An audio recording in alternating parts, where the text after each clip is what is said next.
Welcome to the Zinnov Podcast. You are listening to our Business Resilience series, where we bring to you conversations with eminent industry stalwarts and thought leaders from across the globe as they share their insights on overcoming challenges and the mindset that helps them navigate through journeys of crisis resilience and growth.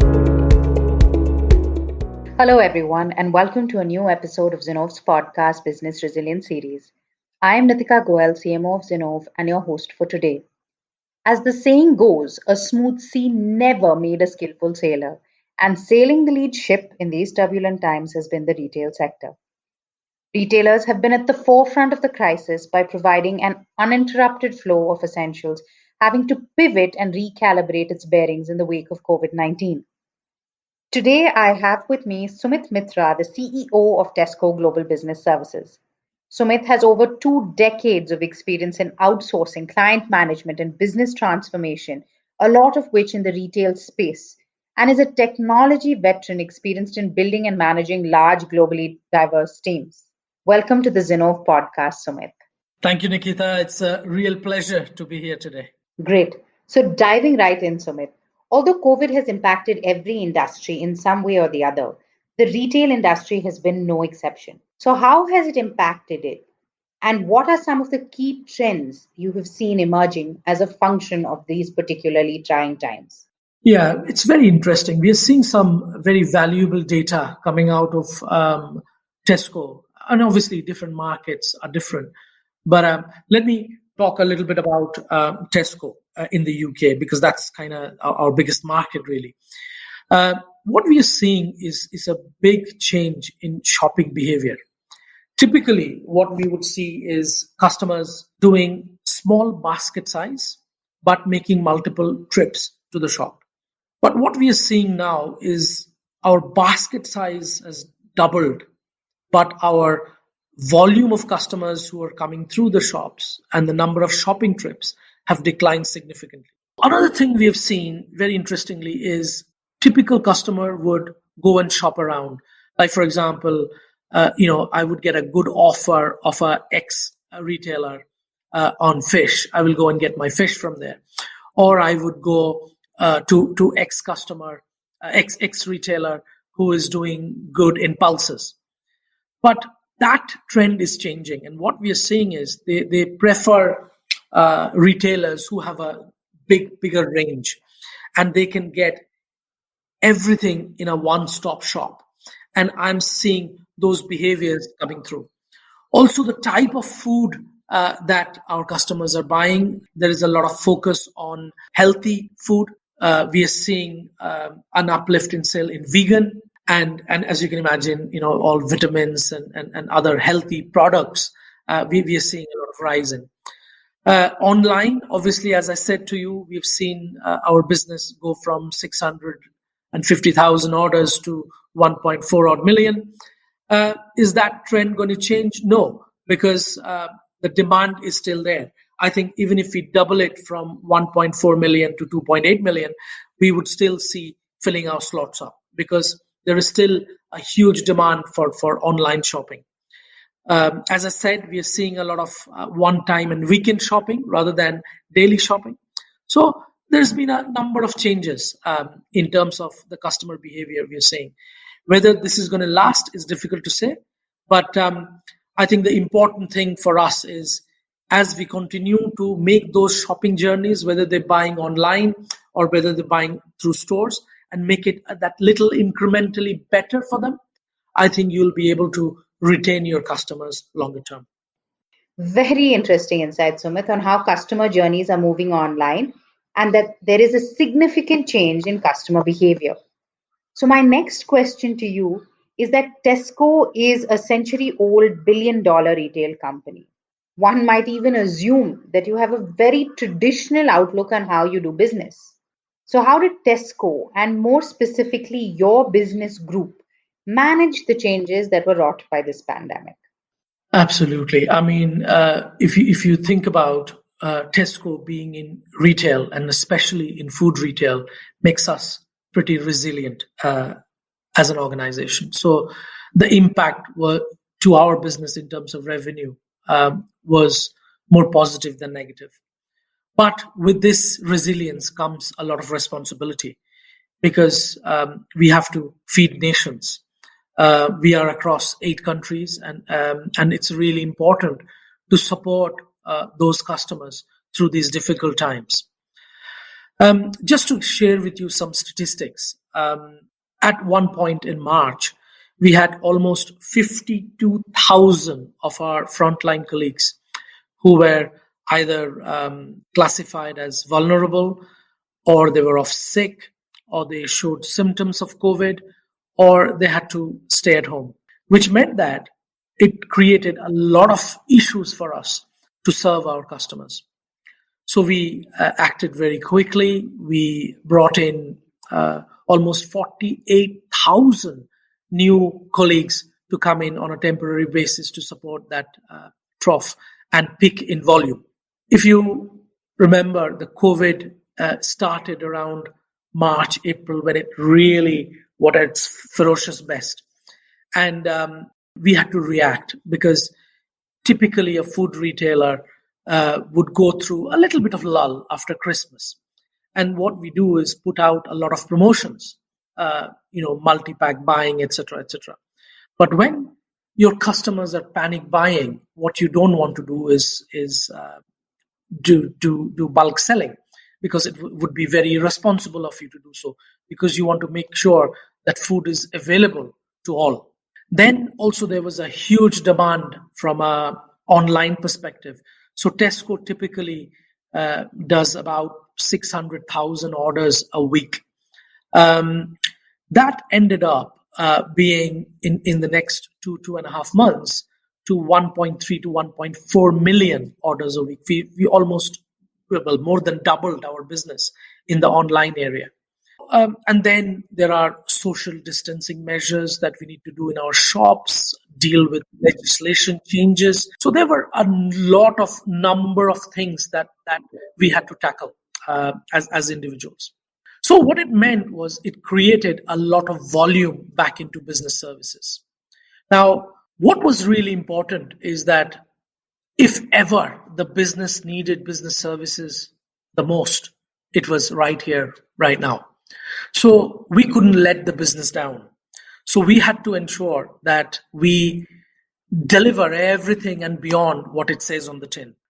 Because what was important that during this time, we connect to our purpose. Our purpose in Tesco is to serve our shoppers a little better every day. And what was important that how do we rally our troops in business services who are miles away from, say, UK, and they are not used to dealing with Tesco customers on a daily basis, especially colleagues that are sitting in India. So what I did was connected our colleagues to a purpose. The purpose was serving our shoppers a little better, and the responsibility of feeding nations. And what I said to our colleagues was, this is an opportunity of a lifetime, an opportunity to feed nations. And what was amazing was everybody, doesn't matter whether you're doing payroll, whether you're doing finance, whether you're managing customer and product operations, everybody was geared to feed nations. And their focus was, how do I ensure we serve our shoppers a little better? And as I said, it created a lot of volume. We had to almost get 5,500, 6,000 people across 4 countries that business services is, to get them to work from home. We had to, in India, it was more difficult because our colleagues did not have broadband or connectivity at home. We almost provided 700 to 800 broadband lines at colleagues' homes. We supplied number of other tools for home. We had to uplift our infrastructure to ensure we can deal with so much video conferencing, etc. So we had to do a lot of work. In terms of our operations, if you think about our payroll team had to deal with extra 48,000 new heads, continue to deliver sick pay to the 52,000 people we were off sick. So it created a lot of turmoil. And these people work above and beyond to support this. When I talked about promotions, our team in Bangalore does 100% of all promotion launches from Bangalore for UK market. And we had to take off almost 30,000-40,000 promotions over a weekend. So as you can imagine, our contact center in Dundee, in Scotland, started taking over 500% more volume of calls, especially from a grocery home shopping perspective, because there was a lot of anxious customers out there and vulnerable customers out there. So which meant that to deal with the volume, and we could not have customers waiting on the call for 1 hour to get it answered. So which meant we had to hire 800 new colleagues in 3 weeks to get them ready to support our customers. So it's been an incredible journey for us to kind of support the business. And as my CEO would say, Tesco Business Services globally hasn't missed a single heartbeat. Fantastic, Sumit. You shared some really great points, and I especially like the phrase, with great resilience comes great responsibility. You beautifully laid out what's the intention, the purpose, and in the larger scheme of things, what will translate into outcomes, not just for your business, but also the experience that your end customers will be left with. So, Sumit, clearly GBS or the Global Business Services has played a key role for Tesco in these trying times. It would be great if you could share a few anecdotes with us as to how this globally distributed model helped you build resilience. Absolutely. So we have, I'm a great believer in BT. I created the Global Business Services across 9 countries, and it was based on having a hub and a spoke model. Hub is you decide 2 or 3 maximum. So I would say no more than 2, because you got to manage and maintain economies of scale. So what we did was we built 2 hubs in Tesco. We have 2.5 hubs, I would say. We have a key hub in Bangalore that is by default, all the work sits there. If there are specific language requirement, then we look at a spoke model, which is slightly smaller in size, and we build center of excellence. I'll give you an example. So I believe that any consumer call is really important to be taken from the country itself, because then customer can relate and have conversations with the in-country individuals. And that's really important. So all our UK customer contact is handled, whether it's on emails, on chat, on voice, on social media. It's all managed by a team in Dundee. The calls for Central Europe, we are across 4 countries in Central Europe. That's all managed from our hub from Budapest. Budapest is not as big as Bangalore, but it has around 250 to 300. We will grow up to maximum 400. But what it does, it speaks the language, it connects to the local customers. So what's important from a hub and a spoke model perspective is you decide why you want it. Is it because of BCP, business continuity planning? Is it because of proximity to customer or your stakeholders? Or is it because of language? And then you need to decide why it needs to go and how it needs to go. It's also about the right resource at the right place at the right time at the right cost. So when you put all that into a blender and then you look at what you need to create globally. And I think during pandemic, what has really helped us is we were able to flex up and down as we saw fit. Like, for example, when our volumes in India, as you know, in Indian contact centers, where we needed DOT approval to move work from from office to home. We had to get DOT approval, and that took time. We had to work with NASCOM, we had to work with authorities to get that approved. But then our store colleagues had to make those calls when they have issues within the stores. What you can't have at that point when they are inundated with customers and people are anxious about COVID is they have a long waiting time or they can't call a help desk. So we were able to manage and traffic some of those calls routed to Dundee. So which helped us temporarily to get some relief while we were sorting out our infrastructure in India and then take those calls back into India. So hopefully that makes sense what I've said. Great point, Sumit. And it's been just amazing how Tesco has come together for the bigger purpose to ensure seamless customer experience despite the current challenges. Thank you for being with us and sharing these great insights with us. Some very interesting points around the evolution of your customer journey, how it has moved online, and how you don't see this trend diminishing.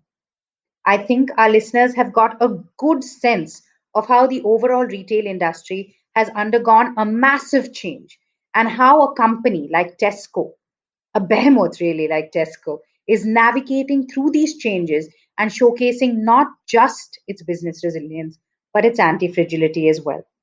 Thank you once again for being with us, Sumit, and it was great to have you here. Thank you, Nikita. It's been a real pleasure talking to you. Thank you. For our listeners, don't forget to tune into part 2 of this conversation as Sumit shares more insights on the operational nuances of the Global Service Center and how it was leveraged to deliver large-scale outcomes, especially when it mattered the most. Thank you to our audience for tuning in to this episode of the Zinnov Podcast. Thank you for listening to this episode of Zinnov's Business Resilience series. Stay tuned for more such interesting episodes and subscribe to our podcast on Google Podcast, Apple Podcasts, Spotify, or wherever you get your podcasts from. To know more about Zinnov and if you believe we can help with your problems, please visit our website www.zinnov.com or drop us a note at info@zinnov.com. Thank you again and don't forget to tune in to our next episode.